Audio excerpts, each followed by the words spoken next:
नाज़रीन ग्रामी, क्या आप जानते हैं कि पाकिस्तान के मुख्तलिफ अखबारात में गुज़श्ता चंद सालों के दौरान ये इंकिशाफ किया गया कि पाकिस्तान से ताल्लुक रखने वाले 600 से ज़ायद कादियानी इसराइल डिफेंस फोर्सेज में मुख्तलिफ ओहदों पर रज़ाकाराना खिदमात सर अंजाम दे रहे हैं। और इस हवाले से इंटरनेशनल रिसर्चर्स ने भी अपनी किताबों में जिक्र किया है। बरतानिया से ताल्लुक रखने वाले एक यहूदी मुहक्किक डॉक्टर I.T. नोमी ने अपनी शाया होने वाली किताब इसराइल ए प्रोफाइल में इंकिशाफ किया कि पाकिस्तान में सियासी नफरत का शिकार एक नाम नेहाद मुस्लिम फिरके अहमदी जमात से ताल्लुक रखने वाले तकरीबन 600 के करीब अफराद इसराइल डिफेंस फोर्सेज में खिदमात सर अंजाम दे रहे हैं। लंदन से शाया होने वाले लंदन पोस्ट की ताज़ा रिपोर्ट में एक यहूदी मुहक्किक की किताब के हवाला जात शाया किए गए हैं, जिसमें उस यहूदी मुहक्किक ने मजीद इंकिशाफ किया कि पाकिस्तान भारत कारगिल जंग के दौरान नाम नेहाद मुस्लिम फिरके यानी कादियानियत से ताल्लुक रखने वाले अफराद ने भारी मिकदार में चंदा जमा करके भारत को अतिया किया था। लंदनी से ताल्लुक रखने वाले सहाफी और तज्जिया निगार डॉक्टर शाहिद कुरैशी ने भी ये इंकिशाफ किया कि 1965 की जंग में जब कराची आग और खून में डूबा हुआ था, उस वक्त मैनचेस्टर के एक कादियानी रेस्टोरेंट में अहम ओहदे पर फायज कादियानी लीडर ने उन्हें मुलाकात के लिए बुलाया था और आगे पहुंचाने के लिए ये पैगाम दिया कि अगर कराची में अमन चाहिए तो पाकिस्तान में कादियानियों को अमान मिलनी चाहिए। सिक्योरिटी, खारजा पॉलिसी और दहशत गर्दी पर तज्जियाती और तहकीकी मुकाले लिखने पर अवार्ड याफ्ता लंदन के सहाफी डॉक्टर शाहिद कुरैशी ने लंदन पोस्ट में शाया होने वाले अपने मजमून में लिखा कि गुज़श्ता एक अशरे से पाकिस्तान में चाहे जिसकी भी हुकूमत हो, कादियानियों का कोई न कोई गैर मुंतखब नुमाइंदा ताकत और नुमाया इख्तियारात के साथ हुकूमत में शामिल रहा है। इसराइल डिफेंस फोर्सेज में पाकिस्तान से ताल्लुक रखने वाले इन अहमदियों के 600 अफराद मुख्तलिफ खिदमात सर अंजाम दे रहे हैं। नाज़रीन ग्रामी, इस नुमाइंदे ने जब इसराइल डिफेंस फोर्सेज के तर्जुमान से राब्ता करके खबर की तस्दीक करना चाहिए तो उन्होंने वाज़े जवाब देने से एतराज करते हुए सिर्फ इतना बताया कि इसराइल डिफेंस फोर्सेज में दुनिया भर से कई मज़ाहिब और मुख्तलिफ मुआशरती पस मंजर से ताल्लुक रखने वाले अफराद रज़ाकाराना खिदमात सर अंजाम दे रहे हैं।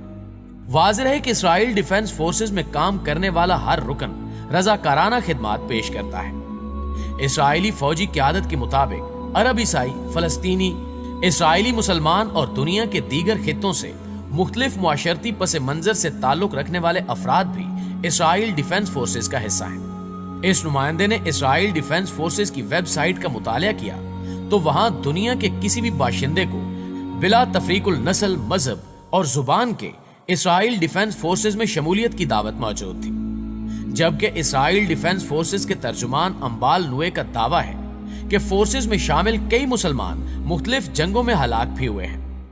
इन मुस्लिम खानदानों का हौसला बढ़ाने के लिए इसराइल के फौजी सरबराह ने बजाते खुद इन खानदानों से मुलाकात की, हालांकि मामूल के मुताबिक ऐसा नहीं किया जाता। उस नुमाइंदे का कहना है कि इसराइल डिफेंस फोर्सेज की वेबसाइट पर कराची से ताल्लुक रखने वाली एक कादियानी लड़की की तस्वीर भी है जो फौजी खिदमात सर अंजाम दे रही है। वाज़ेह है कि इसराइल में हर बालिग मर्द और औरत पर फौजी खिदमात मुकर्रर मुद्दत तक अंजाम देना लाजमी है, मगर मुस्लिम इसराइलियों को इससे इस्तिस्ना दिया गया है। इस नुमाइंदे ने जब खबर पर मजीद तहकीक की तो हैरत अंगेज इंकिशाफ ये हुआ कि चंद अशरे कबल तक कादियानी किताबों में खुलेआम इसराइल में मौजूद कादियानी मिशन, इनकी तफसीलात और यहूदियों के साथ दोस्ताना ताल्लुकात का जिक्र मौजूद है। मगर अब ऐसा नहीं है और कादियानी किसी भी ऐसी बात को छुपाते हैं जो इसराइल के साथ इनके ताल्लुकात को आश्कार करे। मिर्जा गुलाम अहमद कादियानी के पड़पोते मिर्जा मुबारक अहमद ने अपनी किताब हमारे गैर मुल्की सिफारत खाने में लिखा है कि इसराइल में अहमदी सिफारती मरकज हैफा के माउंट कार्मेल पर वाक़ है। यहाँ हमारी एक लाइब्रेरी है, एक इबादत गाह है, सिफारत खाना है और एक डिपो और स्कूल भी है। कादियानियों की ये किताब आवर फॉरेन मिशंस के नाम से इंटरनेट पर मौजूद है, जिसका मुतालिया करते हुए इन एतराफात को देखा जा सकता है। प्यारे दोस्तों, ये तो मामला था जिसमें बताया गया है कि इसराइल डिफेंस फोर्सेज में 600 कादियानी लड़कियों समेत काम कर रहे हैं। ऐसे में एक आम सवाल ये पैदा होता है कि क्या ये लड़कियां किसी खुफिया मिशन पर पाकिस्तान में भेजी जा सकती हैं? तो आपको बताते चलें कि पाकिस्तान से कोई भी इसराइल नहीं गया, बल्कि ये वहीं की रिहायशी हैं जो पहले से वहां मुकीम हैं और अपनी खिदमात अंजाम दे रहे हैं। इन लोगों के पास पाकिस्तानी पासपोर्ट नहीं है और इसराइल के पासपोर्ट पर ये पाकिस्तान आ नहीं सकते। ہم جانتے ہیں کہ روز اول سے ہی پاکستان یہودیوں اور اسرائیلیوں کی نظر میں کھٹک رہا ہے اور اسرائیل بھی پہلے دن سے پاکستان کے خلاف کمر بستہ ہے۔ پاکستان کی تاریخ میں 3 ایسے موقع آئے کہ جب اسرائیل نے بھارت کے ساتھ مل کر پاکستان پر حملے کا منصوبہ بنایا، لیکن پاکستان کی دلیر اور شجاعت کی پیکر فوج نے ان تمام ناپاک منصوبوں کو ناکام بنا دیا۔ 1980 میں بھارت اور اسرائیل نے مل کر پاکستان کے ایٹمی پروگرام کو اچانک حملہ کر کے تباہ کرنے کی 2 بار منصوبہ بندی کی تھی، لیکن اس کے یہ ناپاک عزائم خاک میں ملا دیے گئے۔ امریکی CIA کی رپورٹس اور پاک بھارت ایٹمی پروگراموں کی تاریخ سے واقف ذرائع کی رپورٹس میں بتایا گیا ہے کہ بھارت اور اسرائیل نے پہلی مرتبہ 1981 میں پاکستان کے کہوٹا پلانٹ، جو خان ریسرچ لیبارٹریز کے نام سے جانا جاتا تھا، کو ایک فضائی حملے کے ذریعے تباہ کرنے کی منصوبہ بندی کی تھی، لیکن پاکستان کو ISI کے ذرائع سے اس منصوبے کی اطلاع مل گئی تھی، جس پر پاکستان نے بھارت کو خبردار کیا تھا کہ اگر اس نے ایسی حرکت کی تو اس کا ٹرامبے کا ایٹمی پلانٹ تباہ کر دیا جائے گا۔ ناظرین گرامی، اس وقت امریکی ٹیلی ویژن نیٹ ورک ABC نے اپنی ایک رپورٹ میں انکشاف کیا تھا کہ بھارت پاکستان کی ایٹمی تنصیبات پر حملہ کرنے کی منصوبہ بندی کر رہا ہے۔ ABC نے CIA کے ذرائع سے یہ دعویٰ کیا تھا۔ پاکستان میں 1981 کی دہائی میں CIA کے ڈائریکٹر نے پاکستانی حکام کو آگاہ کیا تھا کہ بھارت اور اسرائیل اس کی ایٹمی تنصیب کو حملہ کر کے تباہ کرنے کا منصوبہ بنا رہے ہیں۔ جب بھارت کو معلوم ہوا کہ پاکستان نے اپنی ایٹمی تنصیبات کے دفاع کے لیے سخت اقدامات کر لیے ہیں، تو اس نے اپنا ارادہ ترک کر لیا۔ پاکستان سے کئی سینئر عسکری حکام بھی اس بات کا انکشاف کر چکے ہیں کہ 1984 میں جب اندرا گاندھی بھارت کی وزیر اعظم تھی، تو بھارت نے اسرائیل کی مدد سے کہوٹا کی ریسرچ لیبارٹری پر اچانک حملے کا پروگرام بنایا تھا۔ اس سے قبل اسرائیل 1981 میں عراق کے ایٹمی ری ایکٹر کو اچانک حملہ کر کے تباہ کر چکا تھا۔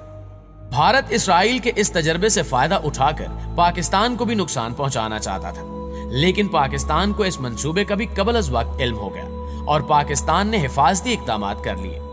بھارت اسرائیل کو جموں کے ہوائی اڈے دینا چاہتا تھا، جہاں سے اسرائیلی طیاروں نے مبینہ طور پر پاکستان کے ایٹمی پلان پر حملے کرنے تھے۔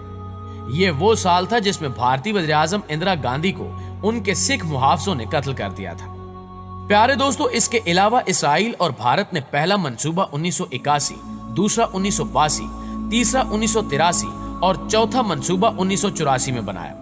ان منصوبوں میں اسرائیل بھی ملوث تھا، تاہم امریکی صدر ریگن اور CIA نے بروقت پاکستان کو اس سازش سے آگاہ کر دیا تھا۔ بھارتی اخبار انڈین ایکسپریس نے ہنگری اور امریکی محکمہ خارجہ کی خفیہ دستاویزات اور ایک کتاب کے حوالے سے انکشاف کیا کہ بھارت نے پاکستانی ایٹمی ری ایکٹر پر خفیہ فوجی حملے کی منصوبہ بندی کی تھی۔ اس حملے کی سازش سے صرف امریکی ہی واقف نہیں تھے، بلکہ ہنگری کی خفیہ دستاویزات سے پتہ چلتا ہے کہ سوویت یونین نے کہوٹا حملے کے بھارتی منصوبے کا تبادلہ ہنگری حکام سے بھی کیا تھا۔ امریکی محکمہ خارجہ کی 1984 اور 85 کی انتہائی خفیہ دستاویزات کو منظر عام پر لایا گیا تھا، جو پاکستان کے جوہری پروگرام کے متعلق تھی۔ یہ رپورٹ CIA کے تجزیہ اور اسلام آباد میں امریکی سفیر کی گفتگو سے متعلق تھی۔